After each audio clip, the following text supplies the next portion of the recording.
20 years later, whatever happened to the architects of the Iraq War? Where are they now?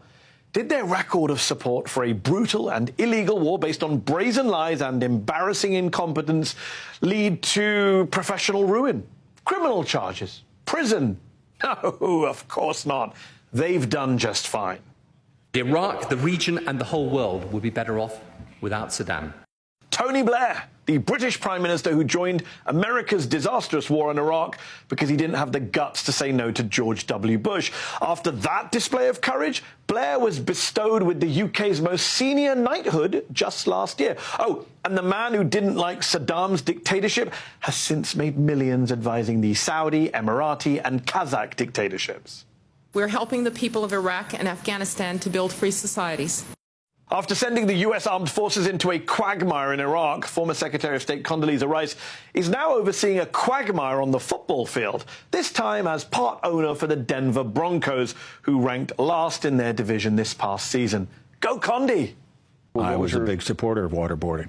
Vice President Dick Cheney, who was once dubbed the Prince of Darkness, is now apparently the Prince of Hope.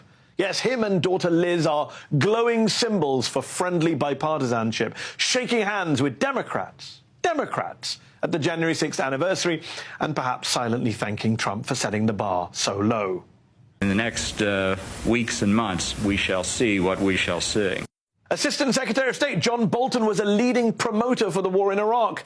Today, well, he's still doing exactly that, promoting it, defending it, on this very show. None of those deaths ever keep you up at night? You don't know what you're talking about. The Iraq War was a brilliant military victory. The unrepentant Bolton, believe it or not, is now considering running for president.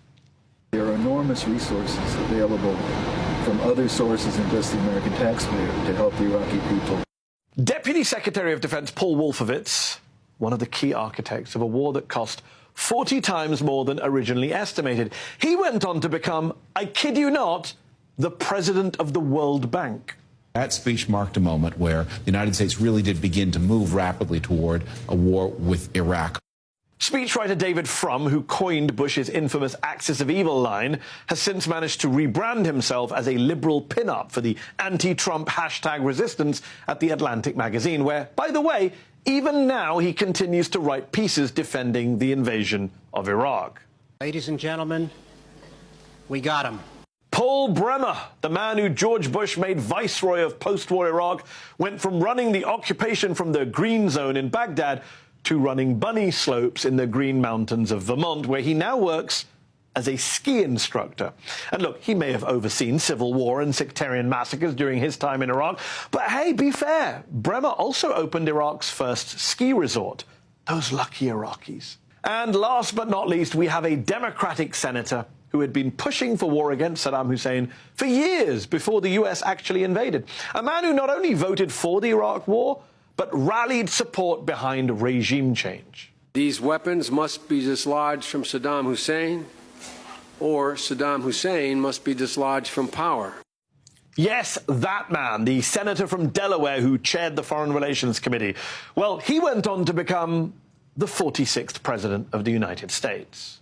Yes, dear viewer, the Iraq war hawks, the architects, the people who voted for it, whether Republican or Democrat, whether American or British, they all failed up.